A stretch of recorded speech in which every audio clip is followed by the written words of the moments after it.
Okay, so in this video, what we're going to do is we're going to go through and we are going to look at the code that we need to send the time and temp data out to a PHP script on the internet and just have it written to a login. And here in the monitor, you're going to see the results of the commands, the AT commands going in. But I'm going to go ahead and minimize this, and then we can just go over the code itself. All right, so here we've included the software serial header as well as the wire and the DS3231 header file. And I also needed to grab the string header. So I've gone through, just like we did with the other ones, we've set up the global variable ESP serial. We're going to associate it with pins 2 and 3, your receiving and transmission. I've got some more globals here, get request, CIP, send, their string. Then I've got a clock object, and I've also got a RTC date time object, and I'm giving it DT.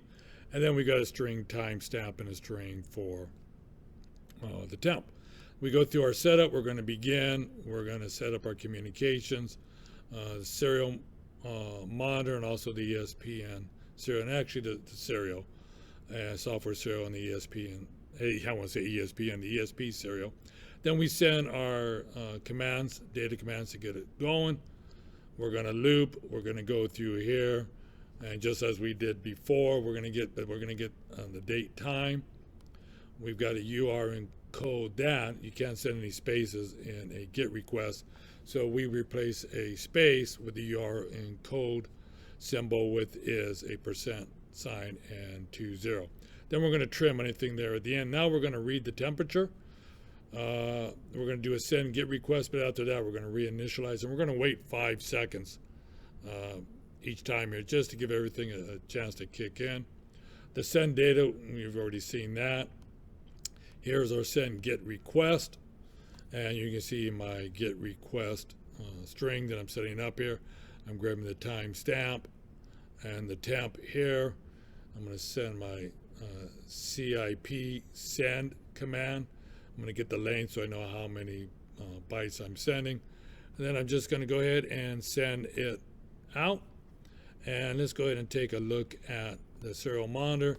And you'll see as we go through here, we're going to send it, okay, and we're going to get what came back from it, the request. And now let's go out and take a look at it. You see I'm going to get ready to do it again. Let's go out here and let's scroll down, look at my files, and let's look at here's our temp log, time temp log.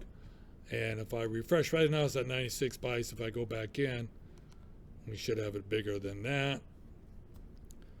Let's go here, and there we go. You can see time temp log is much bigger. Let's take a quick look at it. You can see what's going on with it. So I'm just going to hit that real quick. And here you are. So you're going to see the time, date, time, and then the temperature. Temperature's in Celsius. And you can see the last few times it's not changing much. What am I doing this? Every 5, 10, 15 seconds. Let's go ahead and take a look at the code, the PHP script. Let me see here. Okay, write time log. And it's really very straightforward script as well. I'm just going through here, getting my variables, the timestamp, temp, setting them, my file content, var1, then I've got concatenated comma, and then new line. Then I just do my file put commands, and we're good to go. So it's actually pretty straightforward to do. The coding isn't terribly hard, and again, if you get stuck with anything, there's always the documentation. But I've got the code posted as well as the image of how to go through and connect everything up.